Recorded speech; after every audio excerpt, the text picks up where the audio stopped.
Bienvenue à tous, chers amis auditeurs, dans ce nouvel épisode de Planète Ingé. C'est le premier podcast qui donne enfin aux ingénieurs une place de choix dans le brouhaha des médias pour vous permettre de comprendre l'actualité et ses enjeux grâce à ceux qui agissent, construisent, innovent et font bouger les lignes au cœur de notre société en pleine transformation. Ce podcast est entièrement coproduit avec ses auditeurs et ses invités, avec pour objectif de le faire grandir et qu'elle n'ait pas besoin de faire appel à de la publicité pour continuer d'exister. Alors si vous voulez aider Planète Ingé, vous pouvez faire tout simplement un don direct ou récurrent sur la page Tipeee de l'émission qui se trouve à l'adresse soutenir.planeteinger.fr. L'argent récolté me sert à payer les charges, à renouveler l'équipement et surtout à payer les déplacements pour plus de super interviews sur le terrain. Je vous mets le lien dans le descriptif et je vous laisse en compagnie de l'invité. Bonne écoute, bon épisode à tous.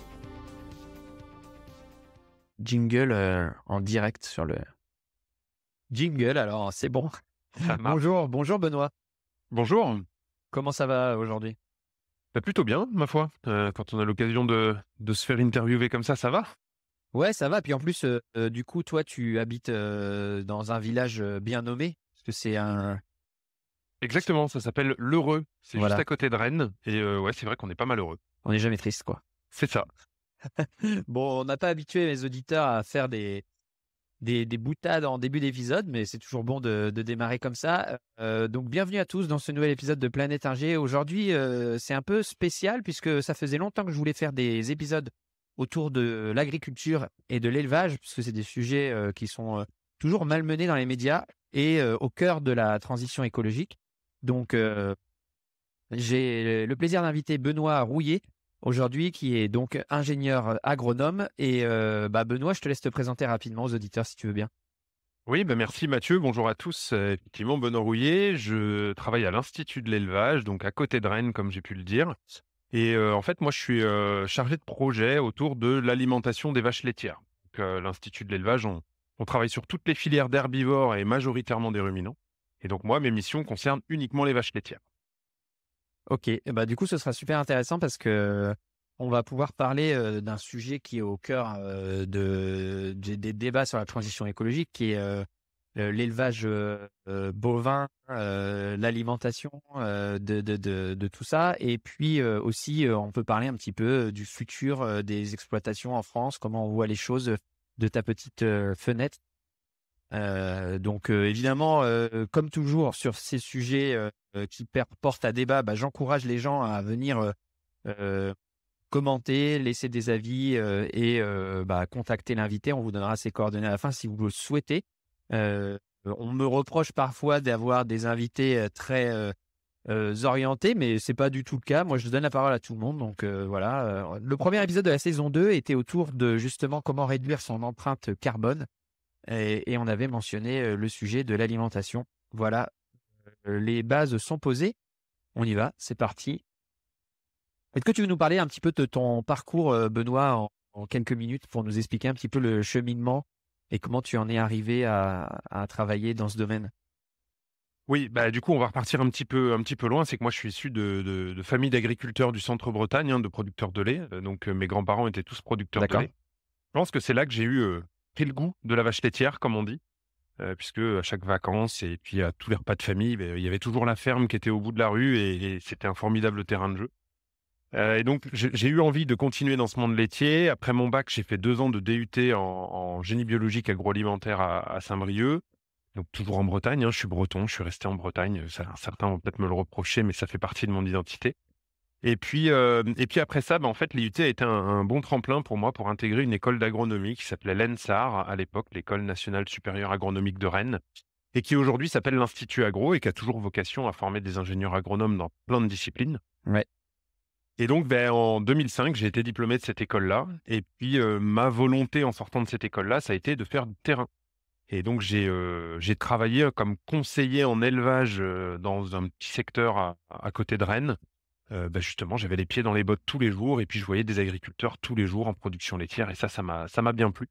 Donc, je travaillais à l'époque ce qui s'appelait encore une fois le contrôle laitier 35 et qui est aujourd'hui une structure qui s'appelle Ellipse. Et puis du coup, la carrière a évolué au fur et à mesure du temps. Et puis j'ai trouvé une place à l'Institut de l'élevage, un poste de chargé de recherche en 2007.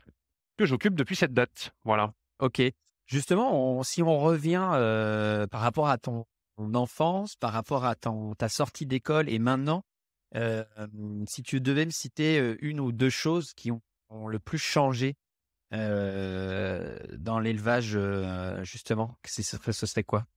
Ah, dans l'élevage laitier, il y a plusieurs choses qui ont changé quand même. Moi, ce qui me marque, c'est d'abord le niveau de production des animaux, puisqu'il y a eu, une augmentation des connaissances, scientifiques et techniques sur, comment bien nourrir un animal, comment le mettre dans les meilleures dispositions pour qu'il soit en bonne santé et qu'il produise bien.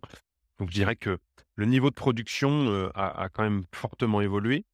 Et puis, à côté de ça, il y a aussi la taille des troupeaux qui a un petit peu évolué, mais qui reste quand même à taille humaine, j'allais dire, puisqu'on est autour de 65 à 70 vaches laitières en moyenne en France.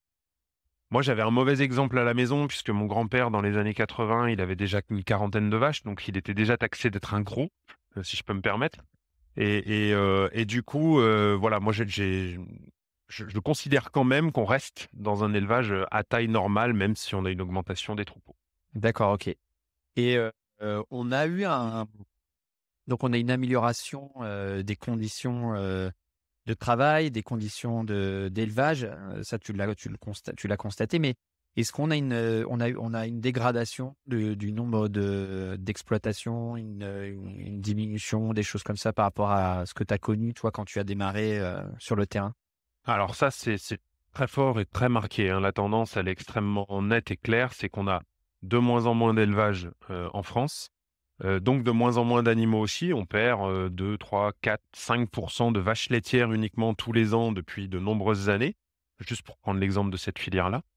Et donc malgré ça, la quantité de lait produite en France se maintient. Donc avec moins de fermes, moins d'animaux, on arrive à produire autant, c'est-à-dire à gagner en niveau de productivité et en efficience, en fait, de la production. Donc ça, c'est extrêmement important et puis peut-être ça fera le lien avec, des choses qu'on évoquera par la suite avec, tout ce qui va toucher à la durabilité, à l'environnement.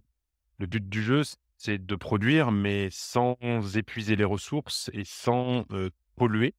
Et donc du coup, il y a plein de choses qui se mettent en place pour encore améliorer ça. OK. Juste avant qu'on aborde cette partie-là, justement, cette thématique-là de l'émission, quand on avait préparé ensemble, tu m'avais cité, je reviens sur ton parcours en école d'ingénieur et la qualité de ta formation, j'imagine. Il y avait eu un fait divers, alors je sais plus quand c'était, il y a 6 mois, 1 an, j'en sais rien, des élèves qui étaient sortis d'école et qui avaient, fait un discours un peu, tranché, je crois, hein, qui avait dit, en gros, voilà, j'ai mon diplôme, mais je suis, je rejette tout ce qu'on m'a appris, je vais me tourner vers des choses, j'en sais rien. Enfin, je me rappelle plus trop le contenu de l'interview. Peut-être d'ailleurs tu peux m'éclairer et me rappeler et puis, me dire, ce que tu en penses par rapport à ça? Exactement, ouais, c'était un des étudiants qui ont suivi, bon an mal an, le même cursus que moi, mais dans une autre école, une école parisienne et qui, ont fait un petit coup de pub, un petit coup médiatique au moment de la remise des diplômes en annonçant qu'en fait, ils étaient formatés pour aller travailler dans des grandes entreprises et cetera, hem et qu'ils souhaitaient déserter en fait, hein, qu'ils appelaient à Mmh. déserter, c'était le mot qu'ils avaient utilisé. Et je dois avouer que moi, quand j'ai vu ça, je j'ai pas du tout adhéré à ce propos-là parce que c'est pas du tout le ressenti que moi j'avais eu, dans mes études. Peut-être que les choses ont changé depuis, mais en tout cas, je reste sur ce que moi j'ai connu. La chance qu'on a dans ce type de formation, c'est justement de toucher à plein de disciplines. Des disciplines très diverses et variées, d'avoir une ouverture d'esprit, sur l'Europe, sur le monde, en allant faire des semestres à l'étranger, des stages à l'étranger. Et du coup, moi, je considère plutôt que cette ouverture et toutes ces matières qu'on nous enseigne dans ces écoles-là sont une chance pour justement faire ce qu'on veut, prendre l'orientation qu'on souhaite donner à notre carrière. Et si ces gens-là, ces étudiants-là ont envie, d'avoir des projets dits alternatifs ou d'avoir un certain idéal de société et de s'y plonger pleinement, moi, je pense que s'ils le peuvent, c'est justement parce qu'ils ont eu une très bonne formation, avec des bases solides, avec des clés de réflexion, avec des méthodes de travail et que du coup, moi, je l'ai trouvé un peu grossier de cracher dans la soupe de cette façon-là. Voilà, mais ça n'engage que moi et ce n'est que mon ressenti sur cet événement. Non, parce que moi je pense que l'émission ne s'en cache pas, on part du principe que l'ingénieur du futur, participera activement à la transition, écologique qui est nécessaire, personne ne la remet en cause ici. Mais, on est le parti pris de cette émission, c'est qu'on est plus efficace à faire qu'à pousser des coups de gueule, bon après quand on est jeune et qu'on a 25 ans, on est toujours un peu tranché dans ses opinions, c'est sûr, mais Je est-ce pense que que ce qui est ambigu, en fait, dans leur formulation, c'est qu'ils vont faire. Ils ne décident pas de rien faire. Ils décident de faire selon leur idéal. Mais on peut faire ça sans dire qu'on déserte une formation qui ne nous a rien apporté. Puisqu'au contraire, s'ils peuvent le faire, c'est que la formation leur a beaucoup apporté. Et c'est c'est que cette, ça, cette ambiguïté-là qui me plaisait ouais, moyen dans leur discours. ça crée en fait la formation te donne les clés de te créer ton propre jugement et de faire ensuite Exactement. le Et de faire parcours ses choix. ces choix qui sont alignés avec tes valeurs. Est-ce que tu retournes encore à ton ancienne école? Tu échanges avec des jeunes étudiants maintenant pour prendre un peu la température et du coup, quelle est la tendance un petit peu? Alors, j'y retourne 2 à 3 fois par an pour faire des cours. D'accord. Maintenant, je suis de l'autre côté de la barrière, donc je peux être Mmh. amené à faire des interventions, soit des interventions, très classiques de présentation, soit animer des travaux de groupe, également. Et puis, notamment un module, européen sur l'agroécologie, qui est mené tous les ans là sur le campus de Rennes et qui s'adresse aussi à des étudiants étrangers, donc on conduit en anglais pour que tout le monde puisse suivre. Donc ça, c'est extrêmement intéressant. Et du coup, beh, ça m'amène à travailler avec mes anciens profs aussi, hein, donc ça, faut pas l'oublier. Donc si ceux qui ont voulu déserter leurs anciennes écoles, je suis pas sûr qu'ils soient très, très bien accueillis par leurs anciens profs, dans de futurs travaux. Et moi, je trouve que c'est un vrai plus parce que du coup, on passe de l'autre côté de la barrière, on gagne un peu en maturité et avec ces anciens profs, finalement, on se rend compte assez vite qu'ils font bien la part des choses et qu'on n'est plus considérés comme des étudiants, mais comme des collègues. Et du coup, ça met un petit coup de pression au début de carrière, ça, c'est très Ouais. utile. Et en échangeant avec les étudiants, du coup, quelle est la tendance? Ils sont tous toujours autant motivés? Oui, tu me diras, En fait, sur le panel de spécialisation, qui sont disponibles dans ces écoles d'agronomie, moi, j'interviens sur ceux qui ont choisi l'option production animale. d'accord. Donc déjà, il y a un panel qui est, assez ciblé. Maintenant, il y a des gens qui veulent faire du porc, de la volaille, qui ont des projets, dits extensifs, d'autres qui s'orientent vers, des fabricants d'aliments, des organismes de recherche. Donc il y a vraiment une diversité de profils et une diversité d'intérêts pour les différentes espèces animales et ça, je trouve que c'est extrêmement enrichissant. Mais je ne sens pas de défaitisme, en fait, vis-à-vis de la place des productions animales dans la société. Je sens plutôt, moi, des jeunes motivés, pour faire en sorte que l'agriculture et notamment les productions animales, bah, aient toute leur place dans la société. OK. Et d'ailleurs, c'est intéressant ce que tu dis parce que finalement, elle part du principe que ce sont des personnes, avec le cerveau bien fait, pas trop bêtes. Et si les gens, paniquent pas, et si les gens, estiment qu'il y a encore des choses à faire et intéressantes, c'est que c'est certainement vrai, qu'il y a pas de raison de s'enflammer comme on dit, souvent. Non, il n'y a pas de raison de s'enflammer, quand on fait un peu le bilan de ce qui se passe en France, on a plutôt un système agricole qui est vertueux comparé à d'autres régions du monde. Donc moi, je pense que c'est plutôt, une force. Il y a des gens qui en ont bien conscience et notamment ces jeunes qui veulent intégrer ce monde de l'agriculture et je trouve ça très bien. Ensuite, effectivement, il y a une petite déconnexion qu'on ressent quand même entre la société et l'élevage. En fait, l'élevage avant, c'était un statut social. Aujourd'hui, c'est un métier. C'est un métier au même titre que les autres, en fait. Et il faut se le dire, on a besoin de l'agriculture 3 fois par jour, tous les jours, pour manger, matin, midi et soir. Et si ça, on n'arrive pas à le préserver ou à le garder, là, je pense qu'on va au-devant de troubles plus importants au niveau de notre société. Donc moi, j'ai plutôt envie d'être dans l'optimisme, dans le fait que les productions animales, elles comme on en parlait au début de l'interview, depuis mon grand-père et même bien avant, les productions animales, elles ont évolué et elles continueront de le faire, toujours, par rapport au contexte, mais aussi par rapport aux demandes sociétales. Et ça, je pense que c'est très important à remettre en avant. Et puis surtout, le conseil, c'est plutôt que de fantasmer des choses sur l'agriculture, sur ce que mangent les vaches, sur comment elles sont traitées, allez voir vos voisins agriculteurs. La plupart sont susceptibles et prêts à ouvrir les portes, en fait, pour expliquer leur métier. Quand il y a des portes ouvertes, allez-y le week-end, profitez-en, allez poser les questions. Et je pense que en faisant ça, on fait un grand pas vers une réconciliation et on comprend mieux ce qui se passe dans le territoire autour de chez nous. Alors juste avant encore une fois d'attaquer le vif, du sujet, même si on est déjà dedans, ce qui est rigolo, c'est que et je poserai la question aux futurs, ingénieurs agro qui viendront dans l'émission pour parler d'agriculture aussi. En fait, l'agriculture, ce qui est assez rigolo, c'est que dans l'esprit collectif, il y a un gros fantasme, en fait, en général, entre ce que les gens voudraient, ce qui ressemble à peut-être à un livre d'images, de leur enfance et ce qu'ils fantasment comme étant l'agriculture ou l'élevage du futur, et le bon élevage et la bonne agriculture. Et en fait, ce qui se fait maintenant et qui est le fruit peut-être d'années d'amélioration et de recherche. Par rapport à ça, c'est quoi ton point de vue à toi, justement? Qu'est-ce qui explique que les gens fantasment l'agriculture du... Enfin, j'emploie le mot d'agriculture, hein, mais ça regroupe élevage, hein, je ne vais pas le dire deux fois chaque fois, mais qu'est-ce qui explique ce fantasme vis-à-vis de c'était mieux avant, et pourquoi les gens ne s'intéressent pas à ce qui se fait et ne comprennent pas que c'est une science comme une autre et que les choses évoluent, quoi. Et je pense que justement cette déconnexion et ce mauvais échange d'informations qui vient des 2 côtés, hein. La société s'est un peu urbanisée quand même et donc s'est déconnectée de son milieu rural, même si tout le monde va dire: «Oui, mais j'ai un cousin, j'ai un grand-père et cetera qui était dans l'agriculture».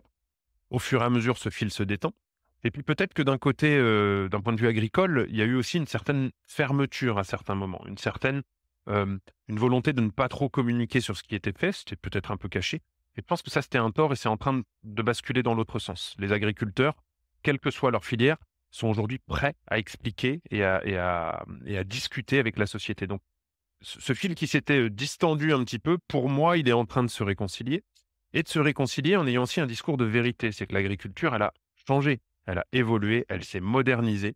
On a des outils aujourd'hui, l'agriculteur, il a sa tablette, son smartphone, il a des GPS, des tracteurs connectés, il a des colliers de monitoring sur ses animaux, il a des outils pour sa gestion quotidienne et donc tout ça, ça fait qu'on est de plus en plus précis et qu'on est de plus en plus vertueux également dans l'utilisation des ressources.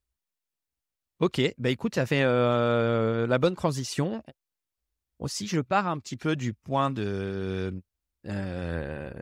zéro de cette saison. J'avais interviewé Arthur de la SUS, et il m'expliquait qui est un animateur de la fresque du climat Phare Horizon décarboné, etc. Je résume, hein. Parce que d'ailleurs, j'espère que Benoît, tu as écouté le premier épisode de la saison, hein. Attention, hein, J'ai écouté comment baisser mon empreinte carbone, j'ai été voilà. attentif, Et voilà. donc, tu as entendu que un des facteurs possibles de réduction de son empreinte carbone, c'est de consommer moins de viande, puisque l'élevage bovin a une empreinte carbone assez élevée. Est-ce que tu peux nous en dire un petit peu plus déjà sur l'empreinte carbone justement de l'élevage bovin, et puis après, qu'est-ce qui est mis en œuvre pour essayer de réduire cette empreinte? Mais on fera une transition tranquille.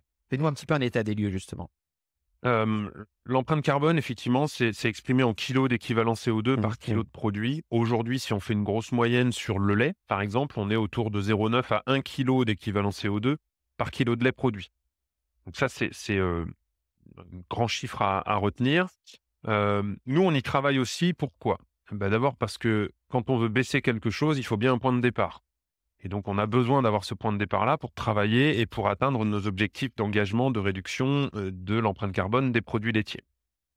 Ça intéresse tout le monde, pas que les éleveurs, ça intéresse la filière, les industriels, les coopératives qui vont aussi transformer le lait derrière.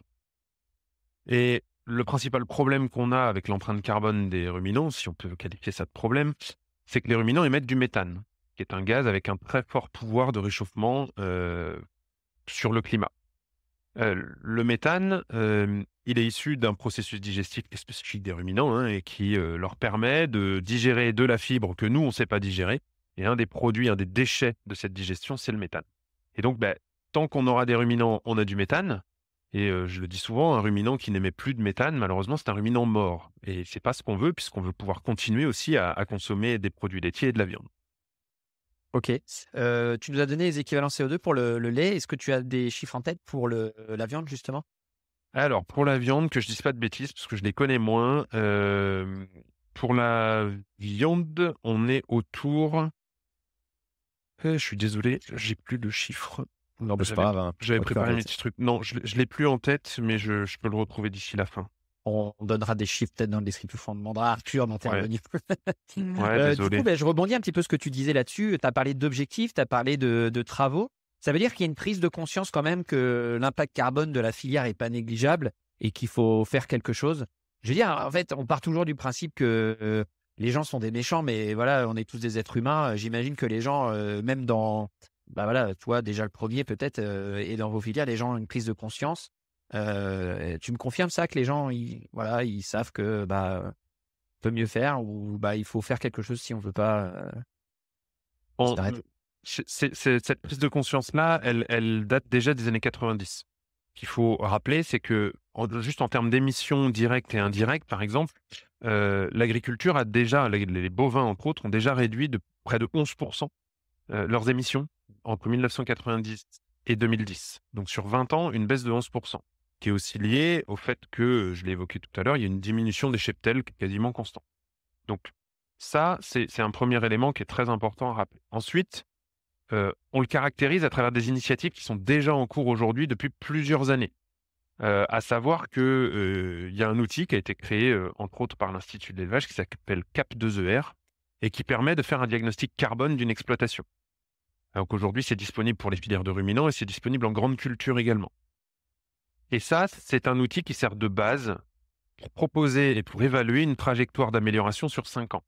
C'est-à-dire qu'on a un point zéro, un point à mi-parcours, donc au bout de 2 ans et demi, et un point à 5 ans. Et le carbone qu'on économise dans cette stratégie-là, il est ensuite soumis au marché du carbone via une association qui s'appelle France Carbone Agri et qui permet de rémunérer les économies réalisées. Donc, Oui, justement, c'est un point important parce que tu me disais, qui dit audit, qui dit analyse, qui dit amélioration, ça a un coût pour les éleveurs, j'imagine. Comment c'est On sait déjà que j'imagine qu'ils travaillent à c'est une filière qui est très tendue au niveau économique, donc comment ils absorbent, ces coûts supplémentaires? Il y a des aides, il y a des choses, ouais, alors effectivement, les filières déjà sont tendues d'un point de vue économique, que ce soit bovin-lait ou bovin-viande, elles sont toujours dans le bas de la liste en termes de rémunération de la main-d'œuvre, quand on regarde depuis plusieurs décennies, donc c'est compliqué. Maintenant, quand on va faire des diagnostics carbone, le premier élément économique, c'est l'amélioration du système. Au-delà du carbone qu'on économise et qu'on vend sur le marché, ça, je dirais que c'est plutôt la cerise sur le gâteau. Mais le fait d'optimiser un système, normalement, l'éleveur s'y retrouve déjà économiquement. Ensuite, le carbone qu'il a effectivement économisé, il sera vendu et ça fera un retour en plus. Mais on ne va pas baser tous les diagnostics carbone chez les éleveurs uniquement en leur disant vous allez vendre du carbone sur le marché. Oui, c'est une réalité, mais l'optimisation du système reste une priorité quand même dans ces démarches-là. OK. On peut parler un peu d'actions concrètes justement? Peut-être qu'il faut revenir à la base de ce qu'est, ce que mange une vache ou j'en sais rien, mais, et puis après nous dire aussi, voilà, c'est quoi les actions concrètes qui sont mises en œuvre pour réduire l'empreinte carbone des exploitations? Bon, déjà, ce qu'il faut comprendre dans ces démarches dites d'analyse de cycle de vie, d'ACV, c'est que on va prendre le troupeau et on va regarder tout ce qui est intrant consommé pour faire vivre ce système. Donc, on va consommer de l'énergie, du fioul pour faire tourner les tracteurs. On va tourner de l'électricité, c'est-à-dire pour faire fonctionner la machine à traire. On va consommer des engrais ou des produits phytosanitaires qui ont aussi un coût de production.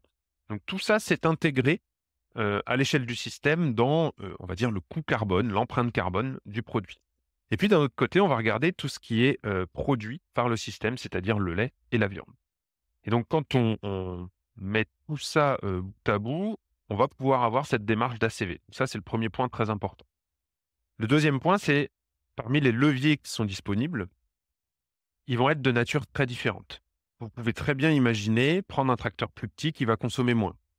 Vous pouvez très bien imaginer mettre des panneaux photovoltaïques sur le toit de votre bâtiment pour produire votre électricité. Au niveau de la machine à traire, si je prends un exemple, il faut refroidir le lait qui est dans le tank, hein, puisque le lait, on le conserve à moins de 4 degrés. Et ben en fait, ça dégage de la chaleur qu'on peut récupérer à travers un pré-refroidisseur pour chauffer de l'eau pour d'autres usages. Donc ça, c'est des éléments autour de l'énergie. Sur la partie gestion du troupeau, on peut essayer de diminuer ce qu'on appelle le nombre d'animaux improductifs.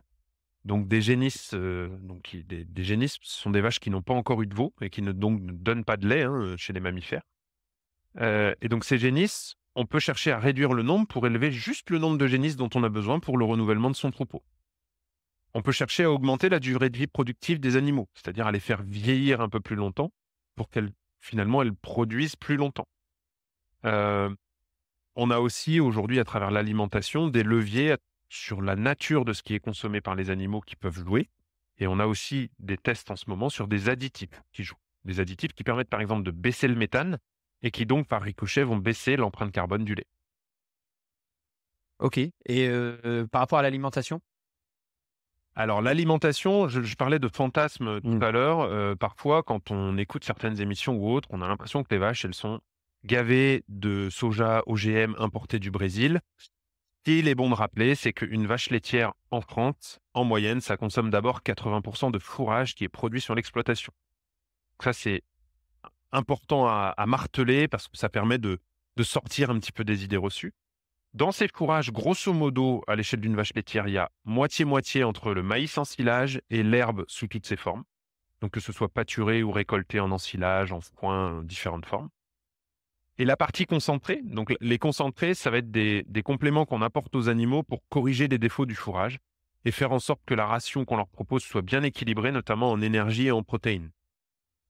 Et pourquoi on parle souvent du tourteau de soja? Le tourteau de soja, son principal atout, c'est qu'il est riche en protéines et que c'est un très bon complément à l'ensilage de maïs. Donc il y a une certaine vision intensive autour de ces aliments-là. Et on a fait nos calculs, nous, récemment. Ça a été d'ailleurs publié en décembre l'année dernière, là, donc c'est tout récent. Le tourteau de soja, en moyenne, dans l'alimentation d'une vache laitière en France, c'est 2 à 3%.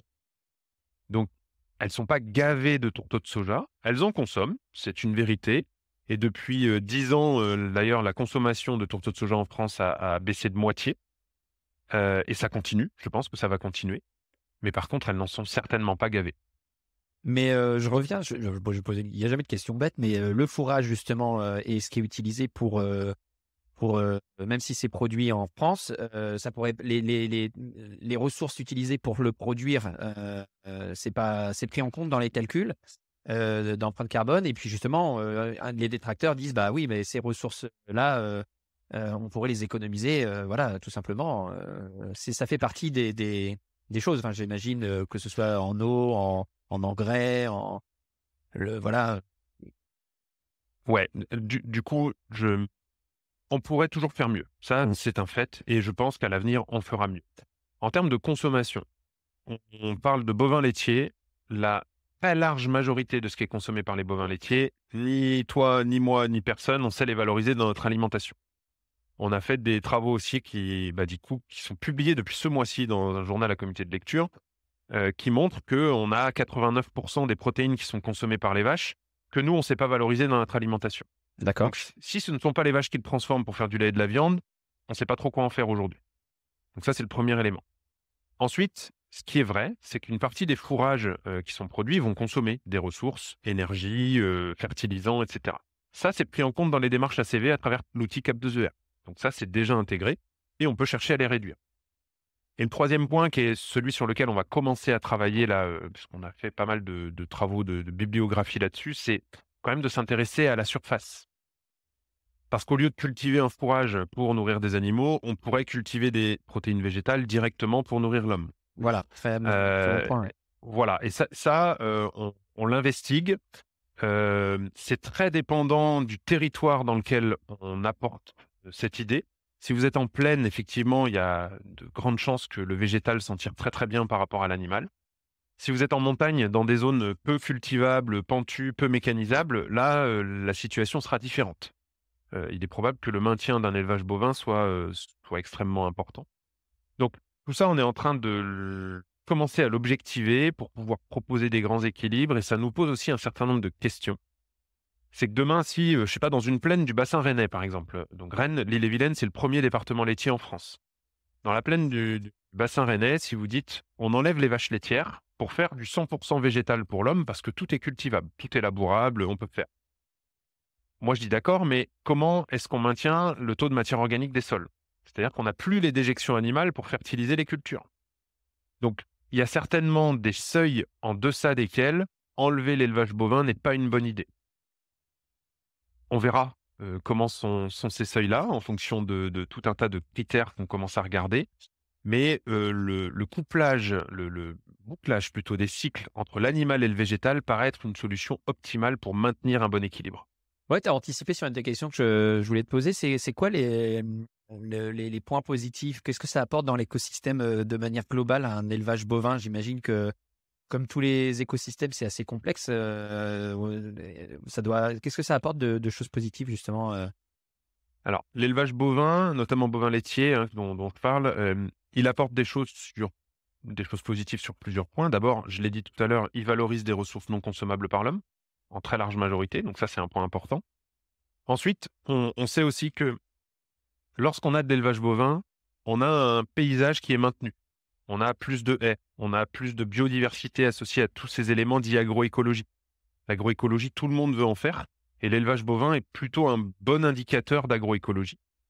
On Oui, sait donc, pour te aussi donner excuse-moi, la définition de l'agroécologie, parce qu'on en va en parler, mais juste rapidement pour les auditeurs. l'agroécologie, c'est l'utilisation de tous les processus biologiques, animaux et végétaux dans un pool commun pour faire en sorte qu'on en ressorte le meilleur, D'accord, quelque ok. part.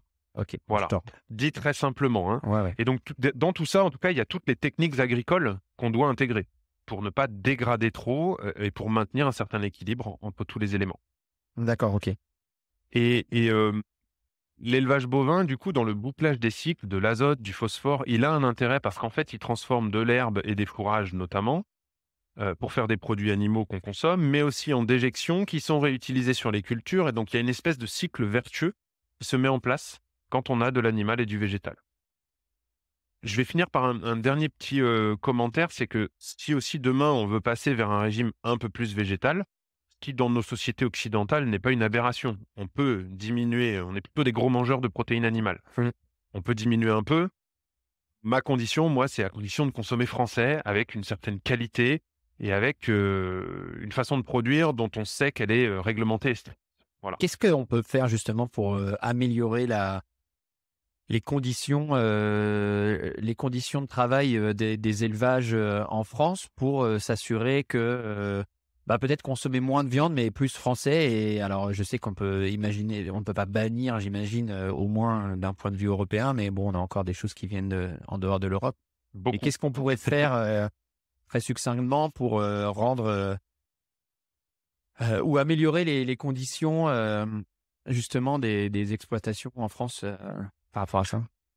En fait, en tant que citoyen, on a des demandes et il faudrait Mmh. qu'on puisse les concrétiser en tant que consommateur. Donc, l'acte d'achat est quand même important, de ce qu'on met dans notre caddie.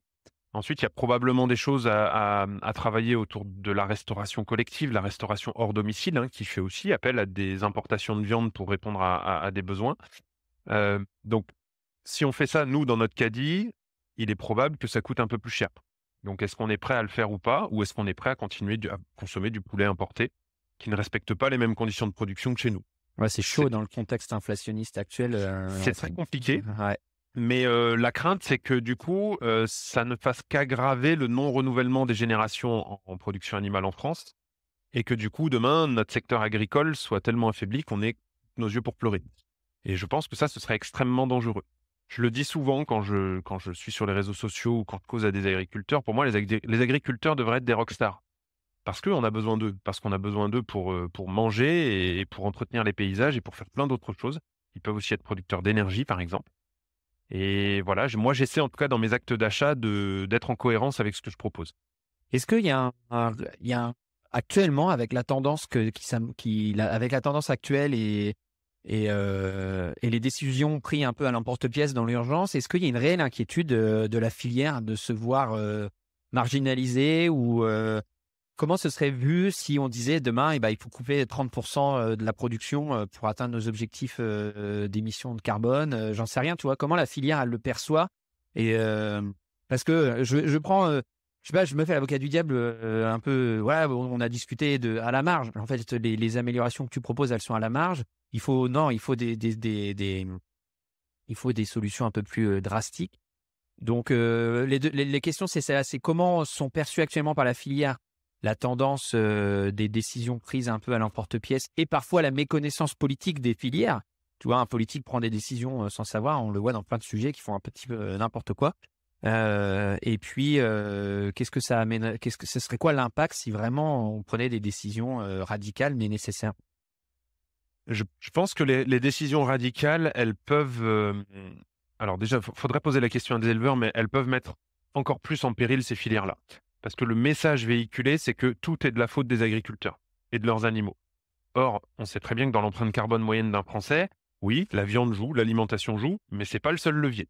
Donc, enfin, avoir des stratégies fortes de réduction des cheptels, pour moi, c'est fragiliser encore un secteur qui est déjà bien fragilisé. Et puis c'est pointer du doigt un secteur, alors qu'on continue à prendre l'avion et qu'on continue à faire plein d'autres choses à côté. Donc, je pense qu'il y a un panel de solutions à remettre en avant sur tout un tas de secteurs et ne pas pointer l'agriculture. Ensuite, j'ai cité l'audit Cap2ER là, mais l'outil Cap2ER.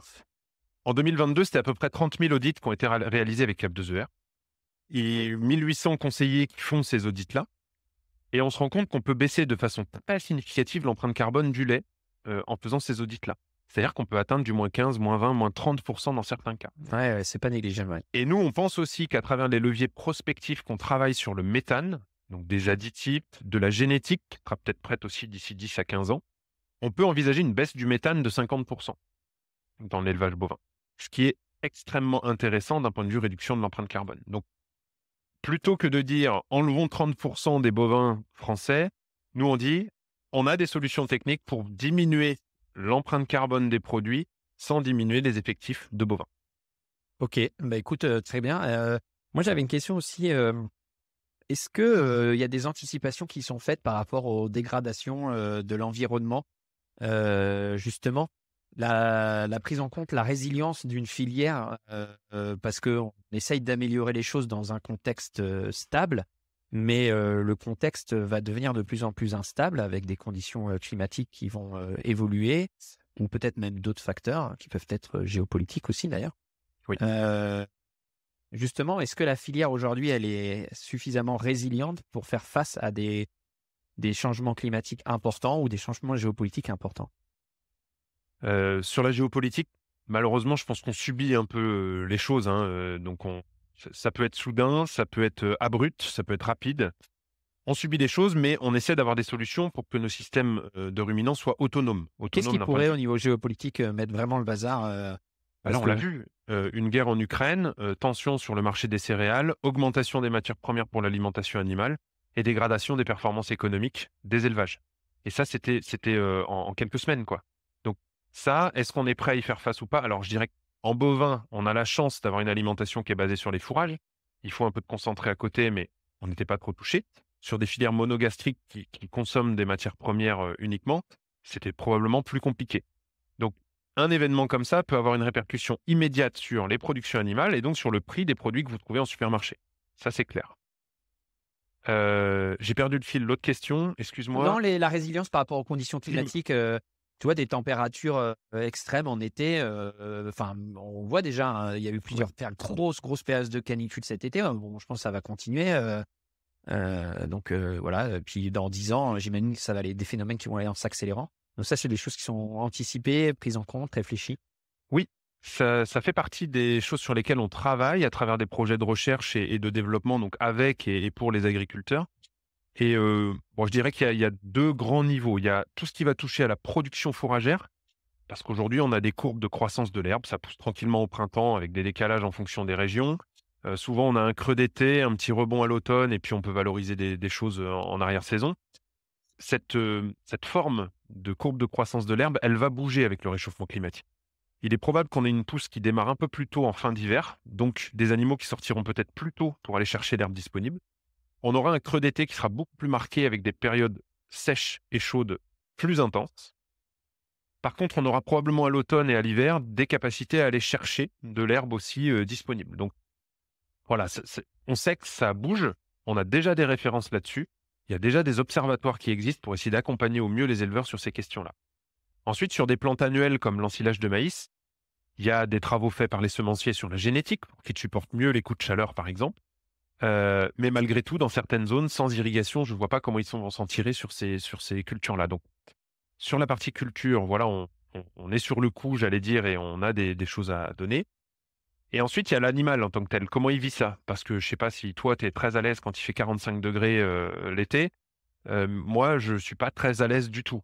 Les animaux, c'est pareil. Et donc, on a des index qui permettent de caractériser un niveau de stress thermique.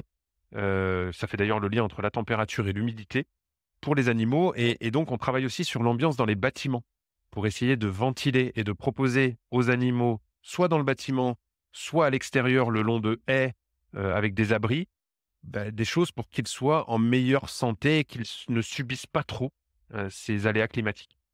Une vache laitière, grosso modo, elle aime pas la chaleur. En hiver, quand il fait -5, si vous voyez des vaches dehors, elles vont très bien. Faut pas s'affoler. Ouais, c'est marrant, à côté de chez moi. Ouais, je me pose la question justement. Je vais courir, on se couvre chaud nous, et on les voit les vaches, elles sont encore dehors. Les vaches, faut imaginer que son rumen, c'est un immense fermenteur qui dégage énormément de Mmh. chaleur. Et je sais pas si tu as eu l'occasion, des fois, si c'est gelé, qu'il y a des vaches couchées, et si elles se lèvent, c'est pas gelé dessous, hein. Je te Mmh. garantis que c'est bien sec. Bon ça, les problèmes de chauffage, on met ça chez soi, dans la maison, Bah, qu'est-ce qu'ils faisaient les vieux? Moi, mmh. mes grands-parents, ils avaient l'étable juste à côté de la chambre, hein, et c'est parce que ça apportait de la chaleur, hein. Ils faisaient avec ce qu'ils avaient, hein. On va peut-être revenir à ça. Super Benoît, écoute, on est sur un épisode, qui sera en une partie, une interview courte, c'est bien parce que comme ça on perd pas trop les gens, heu et c'est super intéressant tout ce que tu nous as dit. Heu, on va prendre quand même 5-10 minutes, pour parler de tes convictions à toi.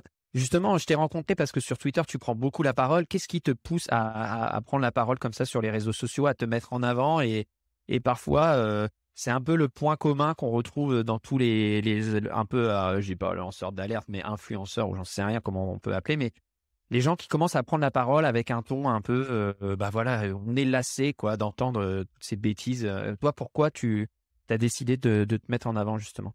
Enfin pas de te mettre en avant, mais de participer au débat, en ton nom propre pour, pousser des messages? En fait, à la base, moi, on a identifié avec des collègues un petit défaut de présence de nos travaux auprès des agriculteurs sur les réseaux sociaux. Et c'était très frustrant de se dire qu'on avait plein de choses dans les tiroirs Mmh. qui n'étaient pas forcément connues. Donc, si je suis allé, c'était d'abord pour faire connaître les travaux de l'Institut de l'élevage sur les réseaux sociaux. Et puis, petit à petit, je me suis pris au jeu. Et puis, j'ai fait toujours ce travail de mise en avant de nos travaux, mais j'essaie d'aller un peu plus loin pour essayer d'apporter des éléments chiffrés, concrets, sourcés, à chaque fois qu'il y a des choses qui se passent autour de l'élevage bovin. Et j'essaie vraiment de m'y tenir et d'avoir des choses, sérieuses à partager pour essayer de rappeler des ordres de grandeur, des chiffres. Alors comment dire? Aux anonymes qui sont sur, les réseaux sociaux et notamment Twitter, mais je continue à répondre aux demandes des éleveurs lorsqu'ils ont des interrogations sur nos travaux. Ouais, c'est très bien et en fait, on préfère ça que pousser des cris d'orfraie en racontant, parfois, du grand n'importe quoi.